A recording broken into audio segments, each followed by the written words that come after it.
이제 느헤미야 강의 마지막 시간이 되었습니다. 기원전 586년에 바벨론에 의해서 예루살렘이 멸망을 당하지요. 물론 1차, 2차, 3차에 걸쳐서 이스라엘이 그렇게 바벨론의 침략을 받고 포로로 끌려갑니다. 그리고 결국은 586년에 이제 예루살렘이 함락되어집니다. 이러한 과정 속에서 이 젊은 인재들이 포로로 끌려가고 또 수없이 많은 사람들이 포로로 끌려가게 되어집니다. 그때 이 다니엘과 그의 친구들 사드락, 메삭, 아벳느고 이들이 함께 포로로 끌려가게 되어지지요. 그러나 이 느헤미야는 포로로 끌려간 세대가 아니라 포로 3세대쯤 됩니다.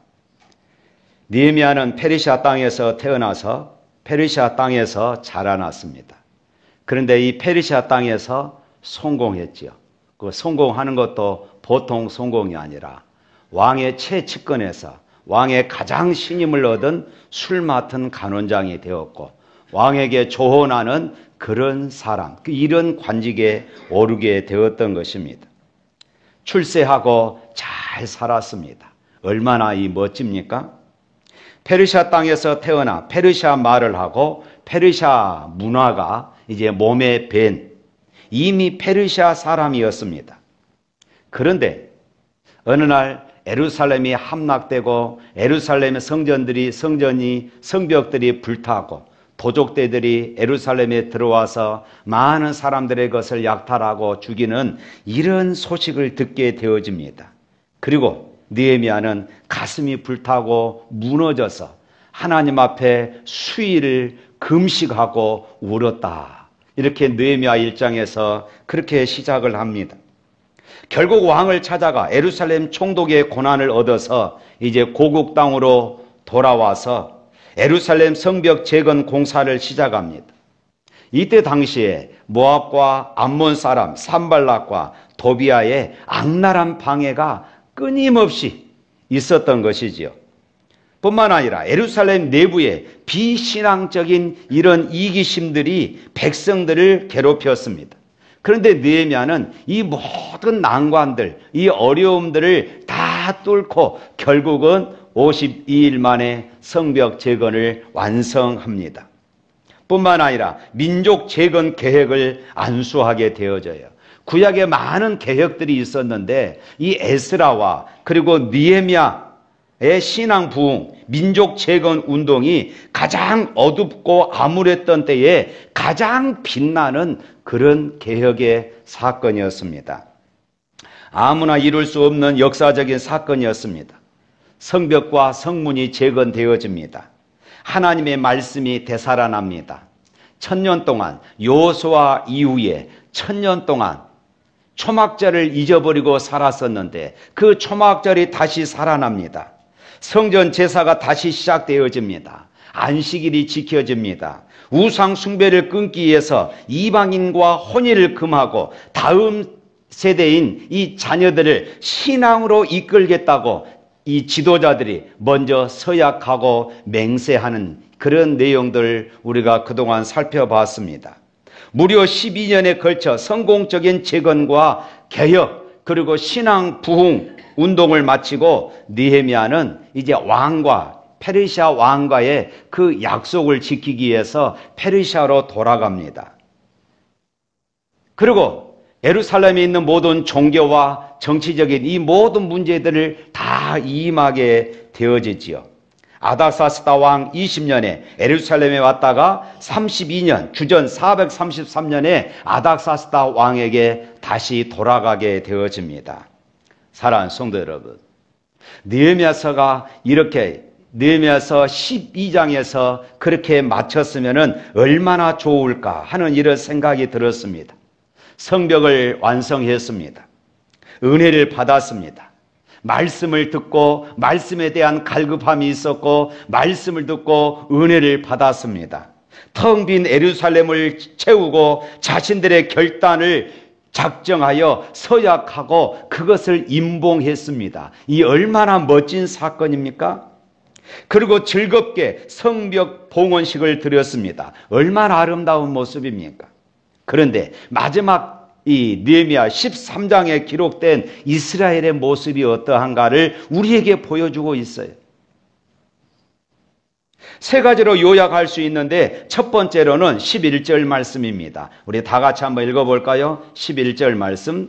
내가 모든 민장들을 꾸짖어 이르기를 하나님의 전이 어찌하여 버림바 되었느냐 하고 곧 네 사람을 불러 모아 다시 제자리에 세웠더니 하나님의 전을 버려두었습니다.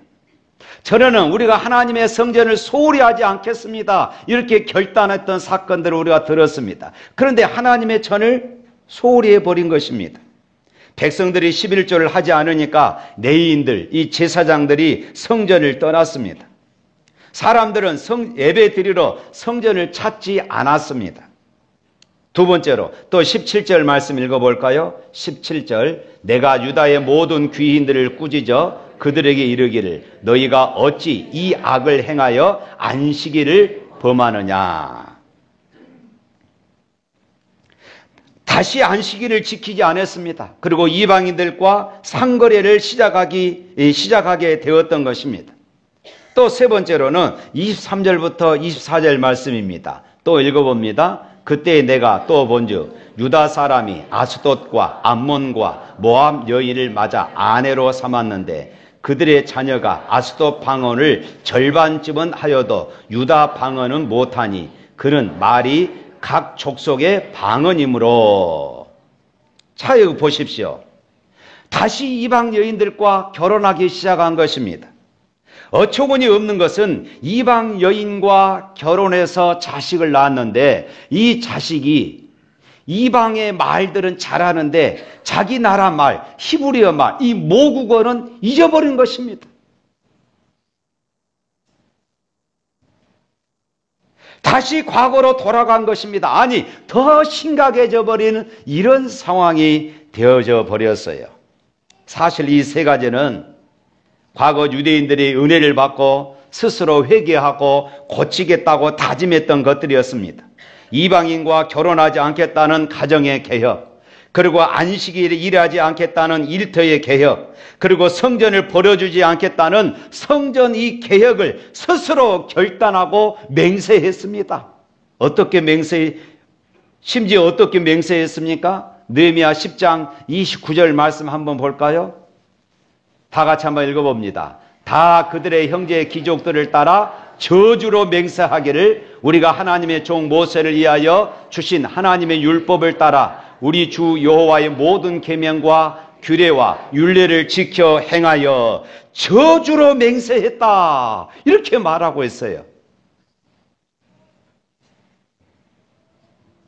하나님의 율법을 따라 자신들이 결단한 것을 지키지 않으면은 하나님이 저주를 내려달라고 맹세했습니다. 그런데 이 맹세, 이 언약들이 다 무너져 버리고 만 것입니다. 사랑하는 성도 여러분, 우리들이 제자훈련하면서 제자훈련 다 마치고 마지막 졸업반 때 이제 우리가 간증문을 씁니다. 그 간증문을 쓰면은 그 간증문을 이제 낭독하면서 읽으면서 그동안 받았던 은혜, 자기한테 일어났던 변화들, 그리고 앞으로 내가 이렇게 하나님 앞에 헌신하겠습니다 하는 이런 결단들이 눈물로 하는 이런 간증들이 우리가 많이 들었습니다. 그런데 세월이 흐르면서 지금 우리의 신앙은, 여러분의 신앙은 어떻게 되었습니까? 그리고 처음 장로로 권사로 인직받을 때에 눈물과 감격으로 결단했던 것들이 있습니다. 지금은 여러분 어떻게 살아가고 계십니까? 또한 가정에 어려움이 생겼습니다. 사업에 문제가 생겼습니다. 때로는 건강에 이상이 왔습니다. 하나님께 눈물로 기도합니다. 하나님 살려주십시오. 하나님 회복시켜 주시옵소서. 하나님 치료하여 주옵소서. 내가 열심히 믿음으로 살겠습니다. 그렇게 하나님 앞에 눈물로 기도했어요. 그러다가 하나님의 은혜를 체험하고 가정이 회복됩니다. 사업이 회복됩니다. 건강이 회복됩니다. 그런데 지금 그 이후에 어떻습니까? 사실 오늘 유대인들의 이런 모습들이 오늘 우리들의 모습이라는 것이에요. 오늘 본문은 우리에게 이것을 말씀하고 있습니다. 오늘 성공했는데 내가 변하지 않으면 실패가 또다시 기다리고 있다는 것입니다. 오늘 받은 은혜로 평생 승리하며 살아갈 수가 없어요. 우리는 하나님 앞에 설 때까지 은혜를 사모하며 그 은혜를 누리면서 살아가야 할 줄로 믿습니다. 은혜를 받았습니까? 좋은 일입니다. 성공했습니까? 더 겸손히 낮아져서 기도하고 헌신할 수 있기를 주님의 이름으로 축복합니다. 느헤미야는 다시 왕의 허락을 받고 예루살렘으로 돌아옵니다. 돌아온 느헤미야의 마음이 어떻게 했겠습니까? 참담했을 것입니다. 52일 만에 성벽을 완성하고 12년 동안 함께 거하면서 놀라운 은혜들을 체험을 했습니다. 그런 것들이 다 물거품이 되어져 버린 것입니다. 정나미가 뚝 떨어졌을 것입니다. 후임 총독과 대제사장이 얄미웠을 것입니다. 울고 불고 회개하고 다짐했던 그들의 얼굴이 떠올라 괴로웠을 것입니다. 그렇게까지 했는데도 이렇게 되었다면 또다시 무엇을 해야 할까? 이런 염려와 걱정들이 있었을 것입니다. 그럼에도 느헤미야는 포기할 수가 없었습니다. 우리 자녀들이 반복해서 잘못했다고 포기하는 부모가 어디 있겠습니까? 자녀들이 반복해서 계속해서 실패하고 실수한다 할지라도 속은 상하겠지만은 애정을 가지고 다시 야단치고 어떻게 해서든지 우리 자녀들이 바른 길로 가도록 돕는 것이 부모이듯이 느헤미야도 역시 마찬가지였던 것입니다. 돌아온 느헤미야는 그들이 다시 하나님의 축복 아래 머물러 있는 백성으로 살아가도록 하기 위하여서 백성들을 모아놓고 또다시 신앙의 원칙들을 강조하고 있습니다. 그 첫 번째가 말씀을 붙들고 살아라 이것이었습니다. 말씀을 붙잡고 살아라. 지도자 느헤미야가 잠시 이스라엘을 떠나 있는 동안에 이스라엘 백성들이 방황했던 가장 중요한 이유는 그들이 하나님의 말씀을 망각해 버렸기 때문이었습니다. 다시 말해서 그들은 하나님의 말씀을 떠났습니다. 따라서 돌아온 지도자 느헤미야가 가장 먼저 한 일은 백성들을 모아놓고 그들에게 거룩한 하나님의 말씀을 읽어주는 것이었어요. 그래서 오늘 본문이 시작되는 13장 1절에 이렇게 말하고 있습니다. 우리 1절 말씀 읽어봅니다. 그날 모세의 책을 낭독하여 백성에게 들렸는데 그 책에 기록하기를 암몬 사람과 모압 사람은 영원히 하나님의 총회에 들어오지 못하리라.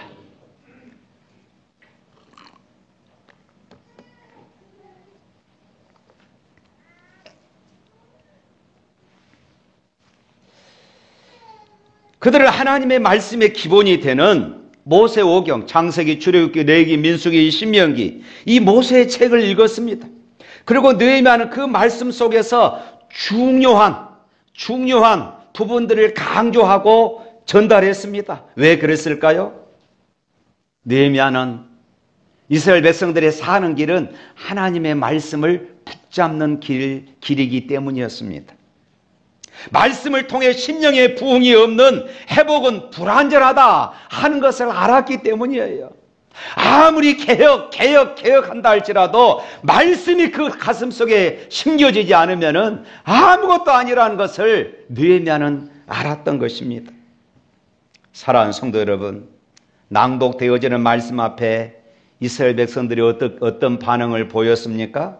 3절 보면은 3절 말씀 읽어볼까요? 백성이 이 율법을 듣고 곧 섞인 무리들을 이스라엘 가운데서 모두 분리하였다. 쉽게 말하면 반응을 보이기 시작합니다. 다시 회복하기 시작했다는 것입니다. 말씀을 듣고 반응하고 그 말씀을 다시 붙잡기 시작했을 때에 그들의 삶에 회복이 일어나기 시작한 것입니다. 사랑하는 성도 여러분, 최근에 내 삶이 조금 흔들리고 있다는 그런 느낌이 드신 분들 계십니까? 혹은 영적으로 방황하고 있다고 생각되시는 분들 계십니까? 내 신앙에 지금 침체 속에 빠져 있다고 느끼시는 분들 계십니까? 그렇다면 여러분, 환경 탓하지 마십시오. 사람 탓하지 마십시오. 하나님 말씀을 붙잡을 수 있기를 축복합니다. 기억하십시오. 내가 진정한 축복을 누리기 위해서는, 내 삶이, 내 신앙이 회복되기 위해서는 하나님의 백성으로서 무엇보다도 먼저 해야 할 일은 무엇이냐? 하나님의 말씀을 붙잡는 것. 이것이에요. 하나님의 말씀을 붙잡는 것. 이것 외에는 없어요. 다음으로 고국으로 돌아온 이 느헤미야는 성전 청결을 다시 시작합니다. 느헤미야가 돌아와 보니까 성전 한복판 이 골방에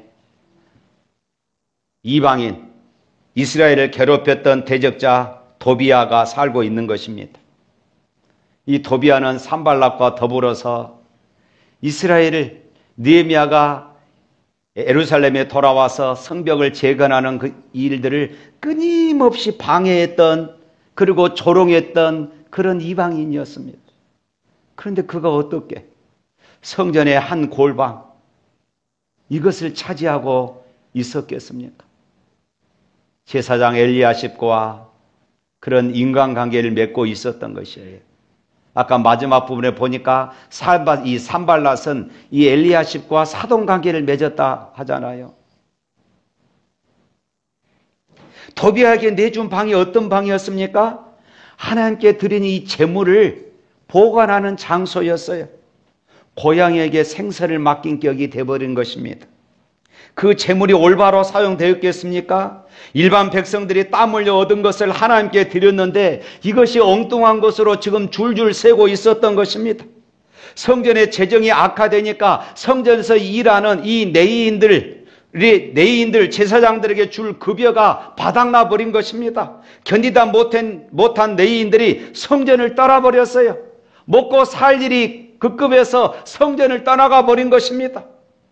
당연히 성전에서 선포되는 말씀은 약해지고 백성들은 백성들대로 하나님의 백성으로서의 정체성을 잃게 되고, 그러니 또다시 안식일에 상거래를 하게 되었고 이방 여인과 결혼하게 된 것입니다. 느헤미야는 깊은 배신감이 들었을 것입니다. 충격을 받았습니다. 분노에 온 몸이 떨렸습니다. 요한복음 2장에 보면 예수님께서 만민이 기도하는 집, 성전에서 장사꾼들이 우글거리고 있었습니다. 제사장들이 부르커가 되었던 것입니다. 예수님께서 노끈으로 채찍을 만들어서 장사꾼을 내어 쫓듯이 오늘 본문의 느헤미야도 도비야의 살림살이를 집 밖으로 내던져버립니다. 이것은 단순한 분노가 아니라 하나님의 진노를 의미하는 것이었습니다. 사랑하는 성도 여러분, 우리의 삶 속에 쫓아내야 할 도비야가 무엇입니까? 내 이익을 위해서, 내 성공을 위해서 적당히 타협하며 살아가는 것들이 바로 이 도비야입니다. 내 안에 자리 잡아서는 안 되는 것, 적어도 내가 하나님의 자녀라면 잊어서는 안 되는 것이 바로 이 도비야입니다. 도비야는 하나님의 공동체를 비난하고 비판하고 조롱했던 사람이었습니다. 온갖 부정적인 말로 하나님의 사역을 방해하고 핍박하고 모함하고 음해했던 자가 도비야였습니다. 오늘도 주님의 몸된 교회에 몰아내야 할 도비야가 있습니다. 내 안에 부정적인 생각들, 부정적인 언어들 함부로 비판하고 비난하는, 그래서 주의 몸된 교회를 소홀히 해버리는 이런 모든 부정적인 일들이 바로 이 도비야와 같은 모습들입니다.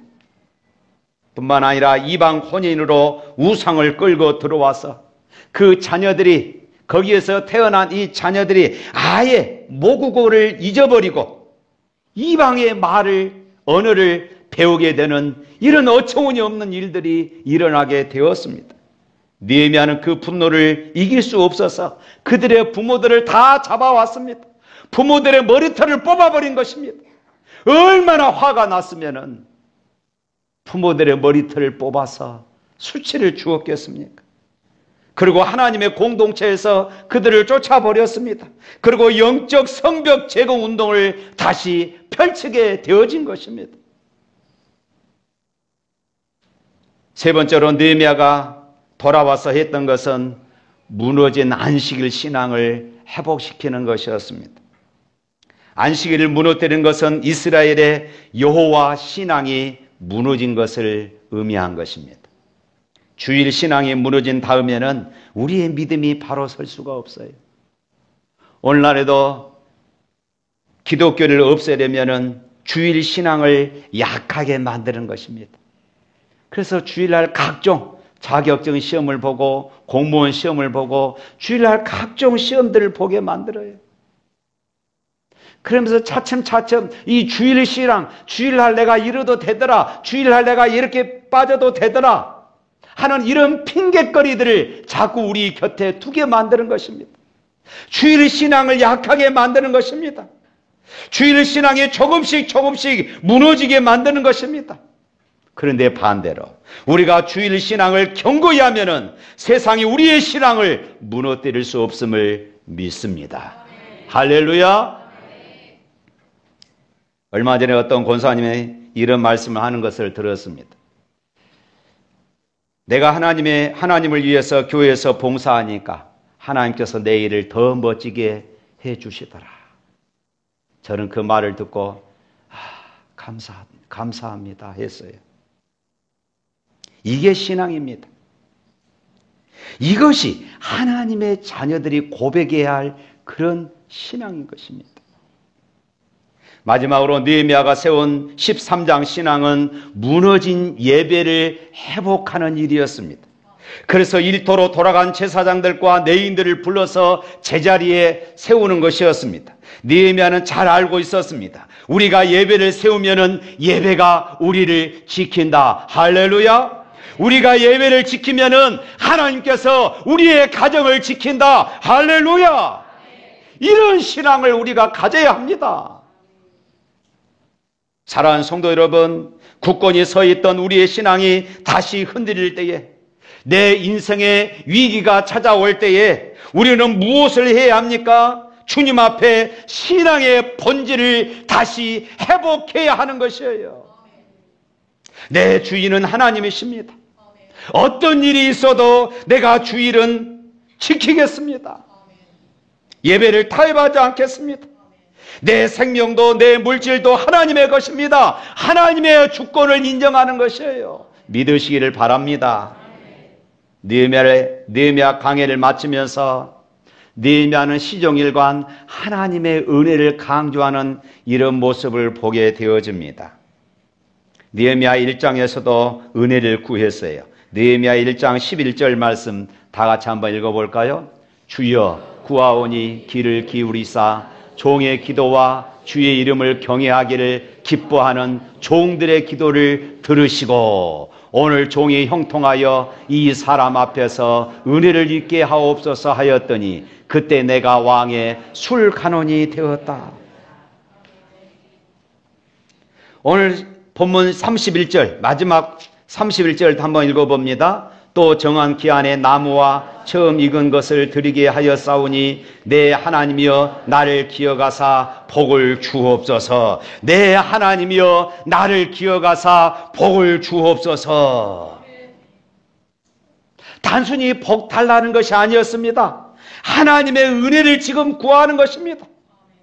성전 중심의 신앙생활을 강조합니다. 교회 중심의 신앙생활을 강조합니다. 예배 중심의 신앙생활을 강조합니다. 그리고 은혜 중심, 하나님의 은혜가 아니면은 나는 살 수가 없습니다. 은혜 중심의 신앙생활을 강조합니다. 사랑하는 성도 여러분, 우리도 역시 마찬가지입니다. 교회에 나와서 은혜를 받지 못하면은 우리의 신앙은 자라지를 못해요. 은혜를 받지 못할수록 우리의 중심이 흔들릴 수밖에 없는 것입니다. 더 심각한 것은 이제 내가 살만하니까, 이제 내가 배부르고 등이 따뜻하니까 하나님의 은혜 없이도 신앙생활 할 수 있다는, 나름대로 교회에서 봉사하고 나름대로 교회에서 선교 헌금하고 나름대로 교회에서 11조 하니까 이 정도면 내가 폼나는 그리스도인이야. 하나님의 은혜 없이도 나는 살아갈 수 있다고 하는 이런 잘못된 생각들이에요. 정말 그럴까요? 하나님께서 우리를 부르실 때에 하나님 앞에서 내가 뭐라고 대답할 수 있겠습니까? 사랑하는 성도 여러분, 이렇게 고백하시기를 바랍니다. 한번 따라서 해보시기를 바랍니다. 나는 하나님의 은혜로 살아가는 사람이다. 또 한번 따라합니다. 나는 하나님의 은혜로 풀리는 사람이다. 믿으시기를 바랍니다. 나는 하나님의 은혜로 살아가는 사람이다. 나는 하나님의 은혜로 풀리는 사람이다. CCM 가수 소진영의 이 간증입니다. 그녀는 25살에 만성 골수염 백혈병으로 이제 시한부 진단을 받게 되어집니다. 지금은 완치되어서 헌신하고 있습니다. 그녀가 투병 기간 동안에 4가지 은혜를 받았습니다.